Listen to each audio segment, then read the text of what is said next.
Welcome to our channel. उम्मीद है कि प्रिपरेशन बहुत जोरों शोरों से चल रहा होगा। जितने भी स्टूडेंट जो आगे चल के रेलवे टेक्नीशियन के एग्जाम देने वाले हैं उनके लिए खास करके जनरल साइंस का सीरीज स्टार्ट किया गया है। और सीरीज स्टार्ट करने से पहले ही हमने बोल दिया था कि सबसे पहले जो है फिजिक्स के एमसीक्यूज को डिस्कस करेंगे, फिर केमिस्ट्री के इंपॉर्टेंट एमसीक्यूज को डिस्कस करेंगे और फिर लाइफ साइंस के इंपॉर्टेंट एमसीक्यूज को डिस्कस करने वाले हैं। तो फिजिक्स के जितने भी इंपॉर्टेंट एमसीक्यूज हैं बहुत इंटरेस्टिंग वे में हमने कवरअप किया है। जितने स्टूडेंट्स ने देखा है उनको पता ही होगा। तो सारे एमसीक्यूज, कॉन्सेप्ट्स, इंपॉर्टेंट टॉपिक्स और फाइनली न्यूमेरिकल्स, इन सबको जो है डिस्कस करके फाइनली फिजिक्स के एमसीक्यूज को हमने कंप्लीट कर दिया है। अब जो है हम केमिस्ट्री के एमसीक्यूज के साथ हैं। इससे प्रीवियस पार्ट जो है 10th पार्ट वहां से शुरू किया गया है केमिस्ट्री के इंपॉर्टेंट एमसीक्यूज, और ये 11th पार्ट है और यहाँ पे भी जो है हम केमिस्ट्री के इंपॉर्टेंट एमसीक्यूज को डिस्कस करेंगे। और आपको पता है कि ये जो एमसीक्यूज हम ले रहे हैं ये बहुत ज्यादा इंपॉर्टेंट है, डिटेल में डिस्कस किया जा रहा है। सारे क्वेश्चंस को कितने इंटरेस्टिंग वे में कवरअप किया जा रहा है आपको पता ही होगा। तो चलिए बिना टाइम वेस्ट करते हुए फाइनल इस वीडियो को स्टार्ट करते हैं। प्रीवियस पार्ट्स को नहीं देखें कोई दिक्कत नहीं है, प्लेलिस्ट का लिंक जो है डिस्क्रिप्शन बॉक्स में दिया गया है, वहां जाके सारे वीडियोस को जरूर देखें। बहुत ही इंटरेस्टिंग वे में हमने क्वेश्चन को कवरअप किया है। चलिए फाइनली इस वीडियो को स्टार्ट करते हैं। और एक चीज़ ये भी बता दिया जाता है कि जितने क्वेश्चंस यहाँ पे लिए गए हैं रेलवे के सारे पेपर्स को एनालिसिस करने के बाद ही लिए गए हैं। तो इसी तरह के क्वेश्चंस आपको एग्जाम में भी देखने मिलेगा। प्रिपरेशन में कोई आपको दिक्कत नहीं होने वाला है। मेक श्योर कि चैनल को जरूर सब्सक्राइब कर लें और वीडियो पसंद आए तो एक लाइक जरूर कर देना ताकि हम भी मोटिवेटेड रहें। चलिए अब फाइनली इस वीडियो को स्टार्ट करते हैं। Potato chips are stored in which gas to prevent oxidation. तो देखिए जो मार्केट में पोटैटो चिप्स खरीदते हैं जो पैकेट्स में, तो आपको लगता होगा कि नॉर्मल एयर है, लेकिन अगर नॉर्मल एयर होगा तो इसमें ऑक्सीडेशन होने का चांस जो है बहुत ज़्यादा होता है, जिसकी वजह से पोटैटो चिप्स जो है टेस्ट में खराब हो सकते हैं। इसी वजह से जो है ऑक्सीडेशन ना हो, इस वजह से जो है इसमें नाइट्रोजन गैस जो है ये फिल किया जाता है। तो आप जब भी आप मार्केट में जो है ये पोटैटो चिप्स का पैकेट खरीदते हैं तो ये ध्यान रखना कि नॉर्मल एयर नहीं है, इसके अंदर जो है ये नाइट्रोजन एयर होता है। समझ में आ गया होगा, आगे बढ़ता है। Colloidal particles are seen continuously in zigzag path in. तो ये जो है ब्राउनियन मूवमेंट में आपको देखने मिलता है। पहले भी बोला गया था कि एनसीईआरटी के जो क्लास 9 और 10 के बुक्स हैं साइंस के, यहाँ से डायरेक्टली जो है क्वेश्चंस लिया गया है, डायरेक्ट डेफिनेशन से ही क्वेश्चन जो है ये लिया गया है। तो रॉबर्ट ब्राउन जो है इनके द्वारा बेसिकली ये डिटरमाइन किया गया था, ये इनके द्वारा डिस्कवर किया गया था। और यहाँ पे क्या हुआ था, थोड़ा सा यहाँ पे डेफिनेशन को देख लेते हैं फिर आगे बढ़ेंगे। Zigzag movement of microscopic particles in A fluid continuous collision from molecules of surrounding medium is called Brownian movement. ये बेसिकली इसका डेफिनेशन है। तो आपको समझ में आ गया होगा। और एनसीईआरटी के जो बुक्स हैं इनको ध्यान से पढ़ें, अच्छे से पढ़ें। डायरेक्टली आपको बहुत सारे क्वेश्चन इसी तरह एग्जाम में भी देखने मिलेगा। इस तरह क्वेश्चन इसीलिए लाया गया ताकि आप समझ सकें कि रेलवे किस तरह क्वेश्चन पूछता है और कहाँ से पूछता है। ओजोन कंसिस्ट ऑफ, ये क्वेश्चन रेलवे में ऑलरेडी पूछा गया। तो ओजोन जो है इसमें जो है सिर्फ ऑक्सीजन जो है ये प्रेजेंट होते हैं। तो ओजोन में जो है it is only made up of oxygen atoms. Basically ozone का अगर हम केमिकल फार्मूला अगर बताएं तो ये है O3। तो ये ट्राई एटॉमिक जो है ये मॉलिक्यूल है और इसमें जो है सिर्फ ऑक्सीजन जो है ये प्रेजेंट होते हैं। Smallest particle of element which can take part in chemical reaction is called. Again ये भी जो है सिंपल डेफिनेशन से लिया गया है। Smallest particle of element which can take part in chemical reaction is basically called atoms. तो इन्हें जो है एटम्स कहा जाता है। तो काफी सारे केमिस्ट्री में जो है याद रखने वाले काफी सारे चीज हैं। Which of the noble gas is heaviest. तो which of the noble gas is heaviest, इनमें से कौन सा जो है नोबेल गैस सबसे हेवीएस्ट है, ये है रेडॉन। रेडॉन जो है ये हेवीएस्ट जो है ये नोबेल गैस है। Substance used as anti freeze in radiator of automobiles. तो जो रेडिएटर्स होते हैं, मान लीजिए एक कार है तो उसका जो रेडिएटर में एंटी फ्रीज के तौर पे जो है कौन सा बेसिकली इनमें से चीज़ों को यूज़ किया जाता है, तो ये जो है खास करके कोल्ड कंट्रीज में ग्लाइसरॉल और वाटर को जो है ये यूज़ किया जाता है। एंटी फ्रीज के तौर पे जो है रेडिएटर में ये ऑटोमोबाइल्स में यूज़ किया जाता है। बहुत सारे जो है cold countries, for example Canada हो गया, यहाँ पे बहुत ज़्यादा ठंड पड़ती है जिसकी वजह से जो है यहाँ पे फ्रीज हो सकता है। इसी वजह से यहाँ पे जो है एंटी फ्रीज के तौर पर जो है ग्लाइसरॉल एंड वाटर को यूज़ किया जाता है। Mercury cannot form amalgam with. एक चीज ध्यान रखना, मर्क्यूरी लगभग सारे जो है यहाँ पे मेटल्स के साथ जो है ये एमलगम फॉर्म करता है, एक्सेप्ट, नोट डाउन करें कौन कौन से जो है मर्क्यूरी यहाँ पे मेटल के साथ जो है एमलगम फॉर्म नहीं करता है। तो ये है आयरन, प्लैटिनम एंड टंगस्टेन, इनके साथ जो है ये फॉर्म नहीं करता। तो इनमें से जो भी ऑप्शन होगा वो सही होगा। तो यहाँ पे प्लैटिनम है, तो आयरन, प्लैटिनम और टंगस्टेन इनके साथ फॉर्म जो है ये एमलगम फॉर्म नहीं कर पाता। बाकी सबके साथ जितने भी मेटल्स हैं सबके साथ ये एमलगम फॉर्म करता है। अब इनके साथ क्यों नहीं फॉर्म कर पाता है, क्योंकि जो मेटलिक बॉन्ड है ठीक है, इनमें जो आयरन, प्लैटिनम, टंगस्टन हमने बोला इसमें बहुत ज़्यादा स्ट्रांग होता है, तो इसको मर्क्यूरी डिफ्यूज नहीं कर पाता है, जिसके वजह से जो है ये एमलगम फॉर्म नहीं होता है। इसीलिए बहुत बार आपने देखा भी होगा कि मर्क्यूरी जो है इसे खास करके जो है मेटल कंटेनर में जो है ये रखा जाता है। अब एक इंपॉर्टेंट बात बता दें, जितने भी स्टूडेंट जो आगे चल के रेलवे टेक्नीशियन ग्रेड 3 के एग्जाम देने वाले हैं, टारगेट तो हमारी तरफ से यही है कि 40 आउट ऑफ 40, इसीलिए हम भी मेहनत कर रहे हैं, लगातार बेस्ट ऑफ बेस्ट क्वेश्चन आपके लिए ला रहे हैं। लेकिन एक चीज़ जो लैक यहाँ पे हो रहा है ना, वो हो रहा है कि बेस्ट क्वेश्चन आपको भी प्रैक्टिस करना है। इसी वजह से हमने 1100 बेस्ट जनरल साइंस एमसीक्यूज आपके लिए बनाया है। वैसे तो ये 1100 जो क्वेश्चन है, इससे जो है 4000 क्वेश्चन बनाए जा सकते थे, लेकिन बेसिक जो ये जो 1100 क्वेश्चन है ना, ये बहुत ज़्यादा इंपॉर्टेंट है। इनका एनालिसिस करना, इनको समझना, रेलवे किस तरह क्वेश्चन पूछता है, कहाँ कहाँ से क्वेश्चन बनता है, किस तरह का क्वेश्चन बनता है, इनको समझना बहुत ज़्यादा जरूरी है। इसी वजह से जो है हमने ये बुकलेट खास करके आपके लिए बनाया है जनरल साइंस का, वो भी सिर्फ 99 रुपीज़ में। तो जितने भी स्टूडेंट जो आगे चल के टेक्नीशियन ग्रेड 3 का एग्जाम देने वाले हैं, इस बुकलेट को आप ले सकते हैं। प्लेलिस्ट में सॉरी नीचे जो यहाँ पे लिंक दिया गया है डिस्क्रिप्शन बॉक्स में, उसमें आपको क्लिक करना है और इसे आप फिर अपना ईमेल आईडी और फ़ोन नंबर भरने के बाद जैसे ही 99 रुपीज़ पे कर देते हैं, आप बिल्कुल इसे खरीद सकते हैं। आपके मेल आईडी में भेज दिया जाता है। प्रोसेस सिंपल है, लिंक में क्लिक करना है, मेल आईडी फ़ोन नंबर भरना, मेक श्योर कि मेल आईडी सही भरें, उसी में जो है फाइल भेजा जाता है। और जैसे हम 99 रुपीज़ पे कर देते हैं, आपकी जो है मेल आईडी में फाइल भेज दिया जाता है। लेकिन इंपॉर्टेंट बात यह है कि बहुत मेहनत से बनाया गया है, सारे पेपर्स को एनालिसिस करने के बाद बनाया गया है, ताकि आप समझ सके कि रेलवे किस तरह क्वेश्चन पूछता है, क्या क्या पढ़ना चाहिए, कितने डिटेल में पढ़ना चाहिए, कहाँ से पढ़ना चाहिए। ये सब जो है ये जो बेसिक जो यहाँ पे 1100 क्वेश्चन लिया है ना, यहाँ से आपको समझ में आ जाएगा। उसमें मेहनत तो बहुत ही करना है, 40 आउट ऑफ 40 जो है ये लाना है, 40 आउट ऑफ 40 जो है यही टारगेट है, इससे कम तो नहीं होना चाहिए टारगेट। ये आपका भी टारगेट होना चाहिए। मेहनत हम भी कर रहे हैं, आपको भी मेहनत करना है, इसीलिए आपके लिए बुकलेट भी लॉन्च कर दिया है। 1100 बेस्ट जो क्वेश्चन हो सकते थे जनरल साइंस का, ये आपके लिए सामने हमने रख दिया है। अब आपका चॉइस है, अगर आपको लेना है तो 99 रुपीज़ पे करके आप बिल्कुल ले सकते हैं, क्योंकि बहुत ज़्यादा टाइम एंड जो है यहाँ पे टाइम लगा है, थोड़ा मनी भी यहाँ पे हम कह सकते हैं कि इन्वेस्ट हमने किया है। तो टाइम एंड मनी जो है बेसिकली टाइम ही बहुत ज़्यादा लगा है सारे पेपर्स को एनालिसिस करके बेस्ट बनाने में, इसलिए कॉस्ट रखा गया 99 रुपीज़, और इतना कम रखा गया ताकि हर एक स्टूडेंट ले सके। एक ऑफर भी है साथ में, जो है 1000 जनरल अवेयरनेस का क्वेश्चन हमने फ्री दे दिया, यही सेम ही रेट में, कोई रेट चेंज नहीं हुआ। 1000 जनरल अवेयरनेस का जो है क्वेश्चन फ्री दे दिया है। ये सारे जो जनरल अवेयरनेस का क्वेश्चन है, ये भी सारे पेपर्स को एनालिसिस करने के बाद बनाया गया है। तो चॉइस आपका है, हमने अपने तरफ से बेस्ट दिया है, बेस्ट 1100 जनरल साइंस का क्वेश्चन बनाया है, ताकि आप जो है इन सारे पेपर सारे क्वेश्चंस को एनालिसिस करें और समझ सके कि रेलवे किस तरह क्वेश्चन पूछता है, और उसी हिसाब से प्रिपरेशन करते रहें। अपना कॉन्फिडेंस भी बूस्ट होगा, जैसे जैसे आप पढ़ते जाएंगे, सारी चीज़ों को कवर अप करते जाएंगे, तो समझ में भी आता रहेगा।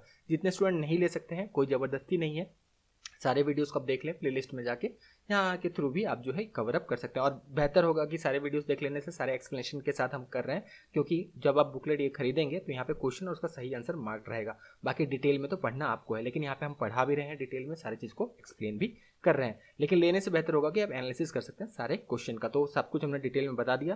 अगर आपको बुकलेट लेना है तो लिंक डिस्क्रिप्शन बॉक्स में दिया गया है। Choice is yours. आगे बढ़ते हैं। The law of trade was given by, तो लॉ ऑफ ट्रेड जो है ये किनके द्वारा दिया गया था? तो लॉ ऑफ ट्रेड जो है ये JW डॉबनियर के द्वारा दिया गया था, इसीलिए जो है बहुत बार आपने सुना होगा डॉबनियर ट्रेड। ठीक है, तो grouping of 3 elements in order of their atomic masses, ये बेसिकली इन्होंने किया था। और एक क्वेश्चन बनता है, सबसे पहले ग्रुपिंग ऑफ एलिमेंट भी इन्होंने ही किया था। ठीक है, ये भी बात आप याद रख सकते हैं कि डॉबनियर ने सबसे पहले ट्राई किया था, कोशिश इन्होंने ही किया था कि ग्रुपिंग ऑफ एलिमेंट जो है इन्होंने सबसे पहले कोशिश किया था। ये क्वेश्चन भी आप ध्यान रख सकते हैं। डॉबनियर्स ट्रेड कुड आइडेंटिफाई ओनली, तो डॉबनियर्स ट्रेड जो है इनिशियली अगर हम बात करें तो ये सिर्फ 3 ट्रेड्स को जो है इन्होंने आइडेंटिफाई जो है इन्होंने किया था। एक चीज़ जरूर यहाँ पे ध्यान देना है कि आपको नोट डाउन करना है, यहाँ पे डॉबनियर ट्रेड्स बता दिया जाता है कि कौन कौन सा है। लिथियम, सोडियम, पोटासियम एक डॉबनियर ट्रेड है जो इन्होंने आइडेंटिफाई किया था। कैल्शियम, स्टॉन्ट्रियम, बेरियम एक जो है डॉबनियर ट्रेड इन्होंने आइडेंटिफाई किया था। क्लोरीन, ब्रोमीन, आयोडीन एक डॉबनियर ट्रेड इन्होंने आइडेंटिफाई किया था। इसके बाद और 2 ट्रेड जो है आइडेंटिफाई हुए थे, इनके द्वारा तो इनिशियली नहीं हुए थे लेकिन बाद में हुए थे। सल्फर, सेलेनियम, टेलोरियम ये भी डॉबनियर ट्रेड है, और साथ में आयरन, कोबाल्ट, निकल ये भी डॉबनियर ट्रेड है। तो यहाँ पे ये आप याद रख सकते हैं। तो 3 जो डॉबनियर ट्रेड इन्होंने आइडेंटिफाई किया था उनको बिल्कुल आपको अच्छे से लिख लेना है, और उसके साथ साथ जो 5 जो डॉबनियर ट्रेड है जो फाइनली आपको साथ अभी हमने डिस्कस किया, तो ये भी आप नोट डाउन कर लेना कि ये भी डॉबनियर ट्रेड्स हैं। तो ये इंपॉर्टेंट है, डॉबनियर ट्रेड से क्वेश्चन बनता है, हमने डिस्कस आपके साथ कर लिया है। आगे आपके ऊपर है कि आपको नोट्स तो बनाना ही है, अगर आपको 40 आउट ऑफ 40 स्कोर करना है, ये सब चीज़ आप मिस नहीं कर सकते।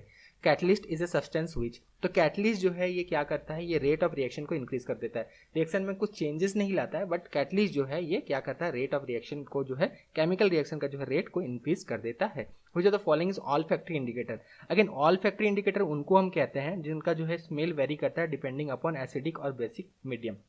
जैसे ओनियन हो गया, क्लोव ऑयल हो गया, वेनिला हो गया। अगर वेनिला को हम ट्रीट करते हैं एसिड मीडियम के साथ, इसका स्मेल अलग आएगा। और इसी तरह अगर बेसिक मीडियम में ट्रीट करेंगे तो इसका स्मेल जो है ये अलग आएगा। तो ऑल फैक्ट्री इंडिकेटर्स ये होते हैं जिनका स्मेल जो है ये वेरी करता है डिपेंडिंग अपॉन कि एसिडिक मीडियम है या फिर बेसिक मीडियम है। तो इसका सही जवाब है ये है clove oil.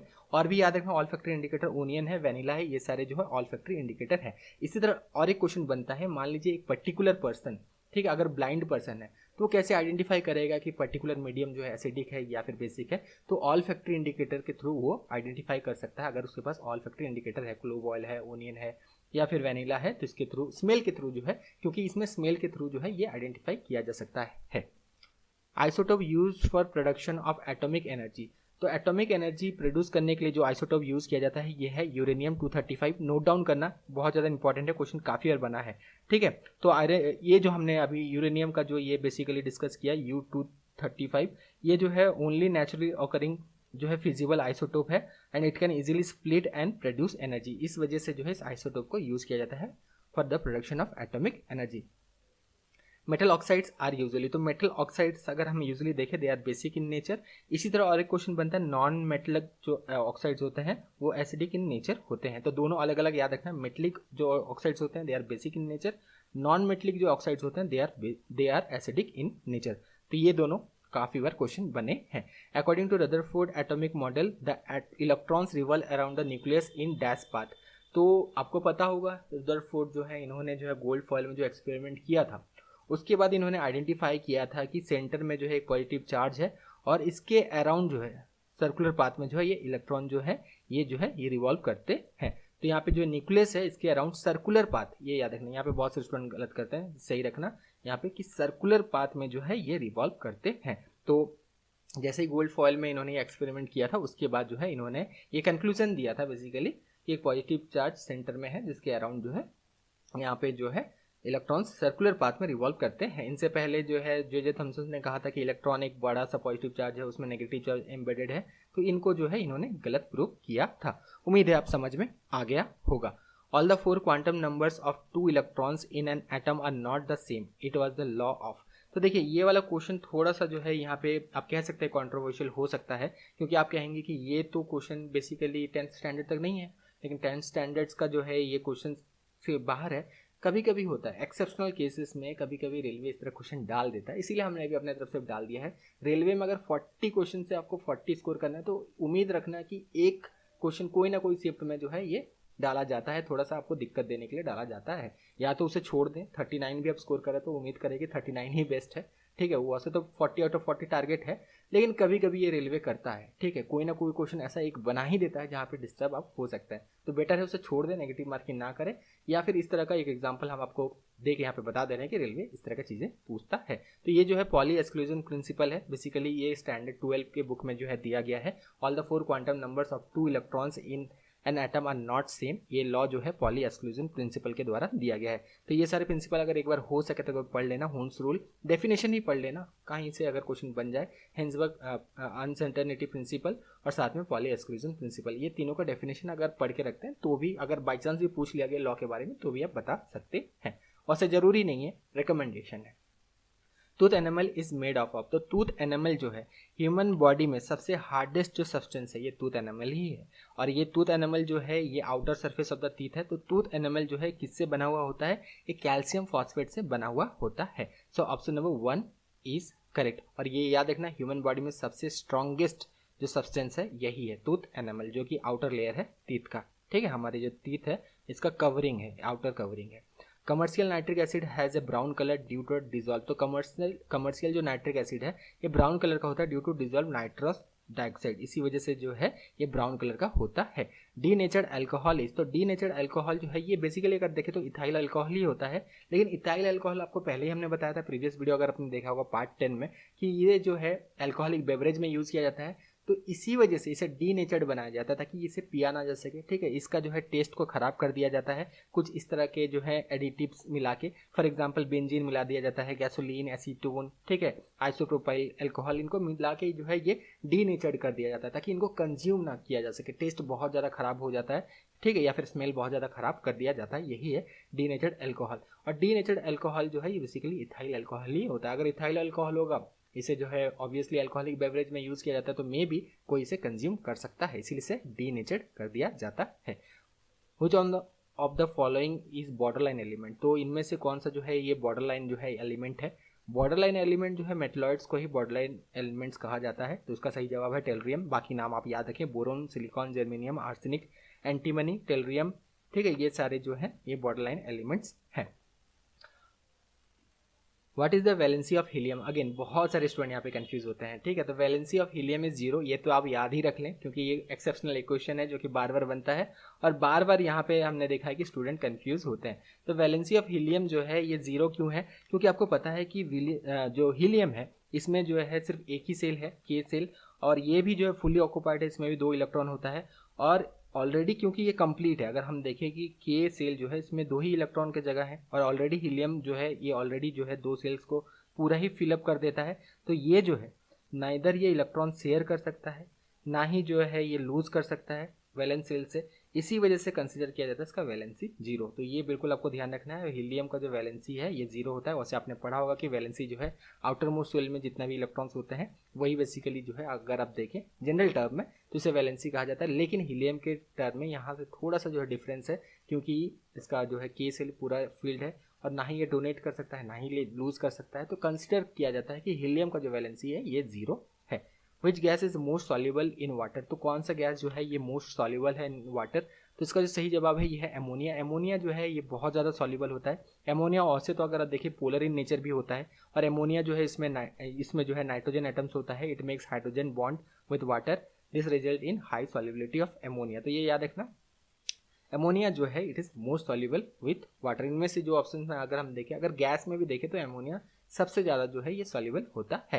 Atomic radius is measured in, तो एटॉमिक रेडियस जो है ये नैनोमीटर में मेजर किया जाता है, 10⁻⁹ मीटर, ठीक है, ये नैनोमीटर होता है। तो एटॉमिक रेडियस याद रखना ये नैनोमीटर में मेजर किया जाता है। Which of the following glass absorbs ultraviolet rays, तो इनमें से कौन सा ग्लास जो है ये एब्जॉर्ब कर लेता है अल्ट्रावायलेट रेज, तो इसका जो सही जवाब है, अगर यहाँ पे देखिए अलग अलग जो है ग्लास बनाए जाते हैं, ठीक है, अल्ट्रावायलेट रेज को जो है एब्जॉर्ब करने के लिए, लेकिन सबसे फेमस जो है ये हम यहाँ पे देखेंगे तो ये है क्रूक्स ग्लास, जो बार बार पूछा गया है। और इसमें जो है बेसिकली क्या यूज़ किया जाता है, क्रूक्स ग्लास जो है ये एब्जॉर्ब कर लेता है अल्ट्रावायलेट और इंफ्रारेड, दोनों आप याद रख सकते हैं, ये रेज को ये एब्जॉर्ब कर लेता है और ये जो है सीरियम ऑक्साइड से जो है ये बनाया गया होता है। An element attain stability when it achieves, ये क्वेश्चन ऑलरेडी बन चुका है, हर कोई यहाँ पे आंसर दे के आया था, बेसिकली 95% जो है, तो यहाँ पे आंसर वो दे के आए थे कि अगर ये ऑक्टेट स्टेट अचीव कर लेता है तो यहाँ पे जो है ये स्टेबिलिटी अटेन कर लेगा। लेकिन इसका जो सही जवाब है, ठीक है, ये है ऑप्शन नंबर 3, डुप्लेट और ऑक्टेट। एक डुप्लेट, जैसे अभी हमने हीलियम के बारे में बात किया, ठीक है, तो इसका जो है सेल पूरा फील्ड है तो ये भी स्टेबल जो है माना जाएगा। वैसे ऑक्टेट रूल जो बनाया गया था ये बेस्ड है वही कॉन्सेप्ट में कि 8 इलेक्ट्रॉन अगर आउटर मोस्ट सेल में प्रेजेंट है तो यहाँ पे बेसिकली इसी हिसाब से ऑक्टेट रूल बनाया गया था। तो ऑक्टेट को अगर फॉलो कर रहा है तो भी स्टेबल है, डुप्लेट को भी फॉलो कर रहा है, जैसे हीलियम अभी हमने डिस्कस किया था, जरूरत नहीं और आगे डिस्कस करने का, तो हीलियम भी जो है जो डुप्लेट बेसिकली रूल को फॉलो कर रहा है तो इसे भी बेसिकली हम कह सकते हैं कि ये भी स्टेबल है। तो यहाँ पे ये वाला चीज़ आपको याद रखना जरूरी है। Ratio of pure gold in 18 carat gold, तो 18 कैरेट गोल्ड में 75% जो है ये गोल्ड होता है, रेस्ट जो है ये एलॉय होता है। 24 कैरेट गोल्ड में 100%, तो 99% ही मान लीजिए यहाँ पे जो है गोल्ड होता है, 100% तो कह नहीं सकते, कुछ ना कुछ तो इम्प्योरिटीज होंगे ही। तो 24 कैरेट जो है प्योर गोल्ड जिसे हम कहते हैं उसमें 99% जो है गोल्ड होता है, बाकी 1% इम्प्योरिटीज होता है। और 18 कैरेट अगर पूछा जाए तो 18 कैरेट में 75% जो है गोल्ड होता है, रेस्ट 25% जो कुछ और अलग मेटल के अलॉय होते हैं, जैसे सिल्वर हो गया, कॉपर हो गया, थोड़े से इम्प्योरिटीज़ भी होते हैं। इसके अलावा एक नोट डाउन कर ले, 20 कैरेट का अगर जो है गोल्ड है तो इसमें जो है 83.3% जो है गोल्ड इसमें देखने आपको मिलेगा। 14 कैरेट का अगर है तो 58.3% जो है इसमें आपको गोल्ड देखने मिलेगा, रेस्ट अलॉय होते हैं। तो ये सारी चीज़ जो है आप नोट डाउन कर लें, अगर इस तरह क्वेश्चन बनता है गलती मत करना। How many element occur naturally, तो ये क्वेश्चन काफ़ी बार बना है, 94 एलिमेंट जो है ये पीरियोडिक टेबल में नेचुरली ऑकर करते हैं। Which acid is used as antiseptic, याद रखने वाली चीज़ है, सिंपल एप्लीकेशन है, बोरिक एसिड जो है या फिर एसिटिक एसिड, ये दोनों ही आप याद रखें। तो बोरिक एसिड हो गया, एसिटिक एसिड हो गया, ये सारे जो है एंटीसेप्टिक के तौर पे यूज़ किए जाते हैं। देखिए वीडियो पसंद आ रहा है ना तो एक लाइक जरूर कर देना, बहुत ज़्यादा हमने अपने तरफ से मेहनत किया है ताकि बेस्ट ऑफ बेस्ट दिया जा सके। If iodine is added to peeled potato it will turn, तो आयोडीन अगर ऐड किया जाए पील पोटैटो में तो ये जो है इसका कलर जो है किस में चेंज हो जाएगा, तो ये जो है ब्लू और ब्लैक में जो है ये कन्वर्ट हो जाएगा। यहाँ पे ब्लैक ऑप्शन दिया गया है तो ये बिल्कुल ध्यान रखना। अभी ऐसे क्यों होगा, आयोडीन जो है ये ब्लू या ब्लैक कलर में क्यों कन्वर्ट हो जाएगा, क्योंकि पोटैटो में जो है, पील्ड पोटैटोज में इसमें स्टार्च प्रेजेंट होता है, तो आयोडीन जो है, स्टार्च अगर प्रेजेंट है तो आयोडीन टर्न हो जाता है ब्लू या ब्लैक कलर में। So option number 4 is correct, ठीक है। या फिर ब्लू कलर दिया होगा तो ब्लू यहाँ पे डार्क ब्लू कलर हो जाता है, ये आप याद रख सकते हैं। Electropositive implies having tendency to form positive ions. तो इलेक्ट्रोपॉजिटिविटी जो है, ये इलेक्ट्रोनेगेटिविटी इलेक्ट्रोपॉजिटिविटी दोनों डिस्कस कर लेते हैं। इसका सही जवाब है electropositive implies having tendency to lose electron to form positive ions, और इसी तरह electronegativity gain electron to form negative ions, ठीक है, जिसे एनायंस कहा जाता है। तो ये बिल्कुल आपको ध्यान रखना है, दोनों ही अलग अलग आप याद रख सकते हैं। Which gas evolve from paddy field and marshes. तो पैडी फील्ड वही है, मान लीजिए कोई एक राइस फील्ड है, फ्लड हो गया तो उसमें हम पैडी फील्ड कहेंगे। तो क्या कौन सा गैस जो है, या फिर मार्सेस जो वेटलैंड हो गया, मार्सेस हो गए, तो यहाँ से कौन सा गैस इवॉल्व होता है, तो उसका सही जवाब है ये मीथेन। अब मीथेन क्यों जो है ये इवॉल्व होता है, तो जनरली क्या होता है, जब फील्ड में जो है, मान लीजिए कोई भी राइस फील्ड हो गया, मार्सेस हो गया, वेटलैंड हो गया, तो यहाँ पे पानी बहुत ज़्यादा भर जाने की वजह से क्या होता है ना, oxygen supply from the atmosphere to the soil जो है ये कट हो जाता है। जो भी ऑक्सीजन सप्लाई है from the atmosphere to the soil ये कट हो जाता है, जिसकी वजह से क्या होता है, यहाँ पे एनारोबिक फर्मेंटेशन होता है सॉइल का, और इसी वजह से जो है यहाँ पे मीथेन गैस इवॉल्व होता है। तो ये क्वेश्चन ऑलरेडी बना है, उम्मीद है समझ में आ गया होगा। Which of the metal pollutes the air of big cities. तो कौन सा मेटल इनमें से पल्यूट करता है of air of the big cities, तो कौन सा मेटल यहाँ पे अगर हम देखें तो यह लेड। लेड जो है कैसे पोल्यूट करता है, due to used in lead petroleum. अगर लेड पेट्रोलियम यूज किया गया है, लेड अगर पेट्रोलियम में लेड है, इसके वजह से जो है ये पोल्यूट कर सकता है, इस मेटल जो है ये पोल्यूट कर सकता है एयर ऑफ बिग सिटीज, इसी के वजह से जनरली होता भी है। तो ये आप ध्यान रखना, लेड जो है ये बेसिकली लेड पेट्रोलियम में जो पाया जाता है, तो यहाँ पे जो है ये पोल्यूट कर सकता है एयर ऑफ बिग सिटीज़। तो यहीं पे वीडियो को स्टॉप करते हैं। बहुत सारे इंपॉर्टेंट क्वेश्चंस को डिस्कस किया, डिटेल में डिस्कस किया, उम्मीद है पसंद आया होगा, और वीडियो पसंद आया तो एक लाइक जरूर कर देना। तब तक के लिए all the best, thank you.